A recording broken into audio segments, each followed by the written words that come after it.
नमस्कार दोस्तों, 8,000 से लेकर के 10,000 तक का प्रॉफिट देखने को मिल सकता है आपको इस आईपीओ के अंदर, जिसका नाम है ईएमएस का आईपीओ। और ये आईपीओ शुरू होने वाला है 8 सितंबर से लेकर 12 सितंबर तक। इस आईपीओ की ग्रे मार्केट प्रीमियम के अंदर बहुत ज्यादा डिमांड बनी हुई है। लगातार 3 आईपीओ आने वाले हैं, लेकिन उसके बावजूद भी इस आईपीओ की डिमांड बहुत ज्यादा बनी हुई है। क्यों बनी? डिटेल एनालिसिस के अंदर सब कुछ समझे। सबसे पहले ग्रे मार्केट प्रीमियम की बात करते हैं। तो जिस समय अभी मैं वीडियो शूट कर रहा हूं, उस समय इसका ग्रे मार्केट प्रीमियम 115 रुपए का चल रहा है। चूंकि इसका एक लॉट 70 शेयर्स का, तो आपको 8,050 रुपए का प्रॉफिट देखने को मिल रहा है। लेकिन ये प्रॉफिट बढ़ने की संभावना बहुत ज्यादा है, क्योंकि इसका ग्रे मार्केट प्रीमियम कंसिस्टेंटली बढ़ता हुआ आपको दिखाई दे रहा है। लेकिन सबसे इंपॉर्टेंट चीज मैं आपको बता दूं, इस आईपीओ के अंदर इतनी ज्यादा डिमांड क्यों बनी हुई, इसके पीछे के 3 पॉजिटिव रीजंस हैं। और वो तीनों ही पॉजिटिव रीजंस इसके फाइनेंशियल्स के अंदर आपको दिखाई देंगे।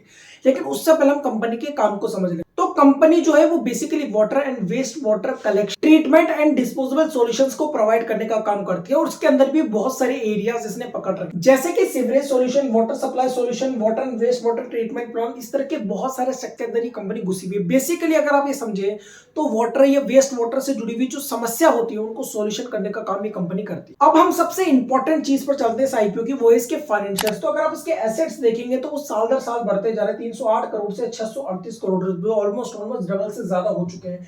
अगर आप इसका रेवेन्यू देखेंगे 332 करोड़ से 543 करोड़ रुपए हो चुका है। डबल तो नहीं, लेकिन डबल के आसपास पहुंच चुका है। प्रॉफिट आफ्टर टैक्स 72 करोड़ से 108 करोड़ रुपए पहुंच गया। इसके अलावा इसके नेटवर्क कंसिस्टेंटली बढ़ती जा रही है, रिजर्व और सरप्लसेस कंसिस्टेंटली बढ़ते जा रहे हैं, और बोरोविंग्स कंसिस्टेंटली घटती जा रही है। तो ये सारी चीजें इसके लिए पॉजिटिव है। लेकिन 3 पॉजिटिव पॉइंट्स वो मैं आपको बताता हूं। सबसे पहला, इसके फाइनेंशियल्स अगर मैं एक लाइन में रिव्यू करूं तो फाइनेंशियल अट्रैक्टिव दिखाई देते हैं, मजबूत दिखाते हैं। पहला पॉजिटिव पॉइंट। दूसरा सबसे इंपॉर्टेंट पॉजिटिव पॉइंट है प्रॉफिट आफ्टर टैक्स। अगर आप ध्यान से देखेंगे तो इसका रेवेन्यू जो कंसिस्टेंटली आपको बढ़ता हुआ दिखाई दे रहा है, इसके अंदर इसका जो प्रॉफिट आफ्टर टैक्स है वो भी कंसिस्टेंटली बढ़ रहा है। लेकिन इसमें एक पॉइंट सबसे इंपॉर्टेंट है कि प्रॉफिट आफ्टर टैक्स ये बता रहा है कि इसमें ना ये कंपनी कितने प्रॉफिट बना पा रही है, कितना मार्जिन से निकाल पा रही है अपने रेवेन्यू पर। तो अगर आप देखेंगे तो कंपनी 2020 से 2021 से 2022 से कंसिस्टेंटली सेम मार्जिन्स पर काम कर रही है। मतलब कि कंपनी के मार्जिन्स घट नहीं रहे। कंपनी उस मार्जिन्स को धीरे धीरे ही सही, लेकिन बहुत छोटा मार्जिन बढ़ाते हुए, लेकिन कंसिस्टेंटली उसको मेंटेन करते हुए अपने फंडामेंटल्स को मजबूत करते जा रही है, जो कि कंपनी के लिए अच्छा होता है आईपीओ की दृष्टि से भी और लॉन्ग टर्म इन्वेस्टमेंट की दृष्टि से। और तीसरा जो सबसे इंपॉर्टेंट पॉजिटिव पॉइंट, जो कि मुझे बहुत अच्छा लगता है किसी कंपनी के अंदर देखने के अंदर, वो है उसका डेट टू इक्विटी रेशियो, यानी कि उसकी बोरोविंग्स ऑलमोस्ट 0 के बराबर होनी चाहिए।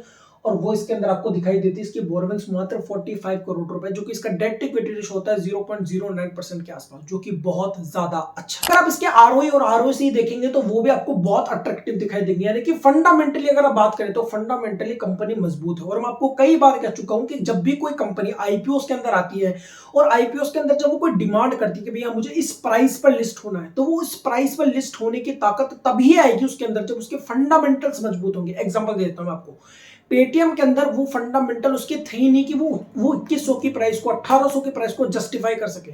इस वजह से उसको प्राइस गिर गया, उसके फंडामेंटल वीक होने की वजह से। तो फंडामेंटल बहुत ज्यादा इंपॉर्टेंट होते हैं किसी आईपीओ को उस प्राइस पर लिस्टिंग लेने के लिए, जिस प्राइस पर वो लिस्टिंग की मांग कर रहे हैं। अब हम इस कंपनी की कुछ और भी डिटेल समझ लेते हैं। अगर मैं बात करूं इसकी फेस वैल्यू, तो इसकी फेस वैल्यू 10 की। इसका टोटल इश्यू साइज 321 करोड़ रुपए, जिसमें से फ्रेश इश्यू 146 करोड़ रुपए का और ऑफर फॉर सेल 175 करोड़ रुपए। इसके कुछ इंपॉर्टेंट डेट्स को समझ लेते हैं और उसके बाद हम लिस्टिंग इन पर चलेंगे। तो अगर मैं बात करूं इसकी ओपनिंग और क्लोजिंग की, तो 8 तारीख को ओपनिंग होगा, 12 तारीख को इसकी क्लोजिंग हो जाएगी। इसका अलॉटमेंट 15 तारीख को होगा, रिफंड इसका 18 तारीख को आएगा। जो आपके जो शेयर्स डीमेट अकाउंट के अंदर आएंगे वो 20 तारीख के आएंगे और 21 तारीख के आपको लिस्टिंग देखने को मिलेगी। अब हम बात करते हैं लिस्टिंग इनकी। तो चूंकि ये आईपीओ 12 सितंबर को क्लोजिंग हो जाएगी, तो 11 सितंबर को जो आखिरी डाटा आएगा, 11 सितंबर को जो आखिरी डाटा आएगा, अगर उसके अंदर आईपीओ 6 टाइम टू 7 टाइम तक और सब्सक्राइब हो जाता है, तो इस आईपीओ में लिस्टिंग मिलने की संभावना बहुत ज्यादा बढ़ जाएगी। यानी कि आपको अप्लाई करने की सोचनी कब है? आपको सोचनी तब है जब 6 to 7 टाइम्स तक ये आईपीओ और सब्सक्राइब हो जाए। अगर इससे कम आपको सब्सक्रिप्शन देखने को मिलता है 11 तारीख तक, तो फिर मुझे लगता है आपको इस आईपीओ में अप्लाई करने की नहीं सोचनी चाहिए। ये मेरी पर्सनल ओपिनियन है। किसी भी आईपीओ में इन्वेस्टमेंट करने से पहले अपना पूरा रिसर्च और एनालिसिस जरूर कीजिए। लेकिन अगर आप मेरे व्यूअर्स हो और अगर आपने मेरी पिछली वीडियोस देखी है आईपीओ से जुड़ी हुई, तो आपको अच्छे से पता है कि 5P स्ट्रेटेजी कितनी सटीक तरीके से काम करती है। तो ये वीडियो आपको कैसा लगा मुझे कमेंट करके जरूर बताएगा। आईपीओ और स्टॉक मार्केट से जुड़ी हुई ऐसी वीडियो के लिए चैनल को सब्सक्राइब कर लीजिए।